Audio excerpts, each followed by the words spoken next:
All right, welcome back to Forbes Games. I'm Erik Kain, and I'm going to be looking at some of the biggest video game releases of August 2021. So there are lots of games coming out in August. It's the beginning of the busy season in the games industry, and there's a handful that I just want to highlight here today because they look especially interesting, or they've been in development for a long time. People are really excited about them, and yeah, let's just dive right in. First, we have on August 12th. A new PC survival game called Icarus, and this is from Dean Hall, who created the DayZ survival genre, really, and which kind of in turn sort of led to Battle Royale. But this was described to me as Valheim in like a sci-fi Valheim. So it's you build stuff, you survive, and I don't know. I'm actually going to be previewing this game, so before August 12th. So I'll have some thoughts on that soon. On August 13th, we have Hades. Now, Hades won a bunch of game awards last year when it came out on PC. It's also come out on Switch, but now it comes out on PlayStation 5, PlayStation 4, Xbox Series X, and Xbox One. Hades is a roguelike combat game. Really, really awesome combat, really nice art style, clever writing, a great story. You play as a character trying to escape the underworld, Hades. It's really fun. One of the finer games from 2020. So then on August 17th, we have Humankind. I feel like this game has been in development for a long time. It's basically a 4X strategy game in the vein of the civilization games. So you start your civilization, you build it up, you go through different eras, you fight and conquer and manage your economy and all those other things. It looks interesting. If you like the Civ games, you'll probably, hopefully, like Humankind.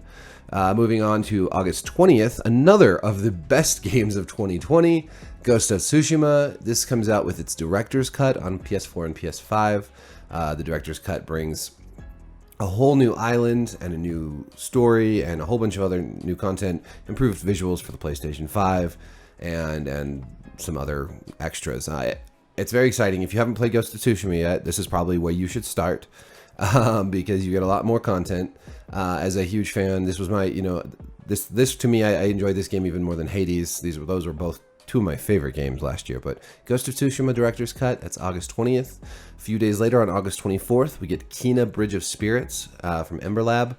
This is this developer's first game. The creators of the studio have a history of an animation, and so now they're moving into games. And I actually previewed this game. I am still working on my preview to publish and a video of that. But when I played it, I really enjoyed it. It's got a sort of you can really see where the history in animation sort of comes through in the visuals of this game. It's an adventure platformer with really tight, fun combat and a lot of puzzling and just a gorgeous world to adventure in. The next day, August 25th, we have Psychonauts II from Double Fine Productions, the sequel to the very popular Psychonauts game. You play as a psychic spy, basically, and it's a platform puzzler, very colorful, very zany, very weird, good sense of humor, and yeah, a lot of fun. So I haven't played Psychonauts 2 yet, but I'm looking forward to it. And this is one of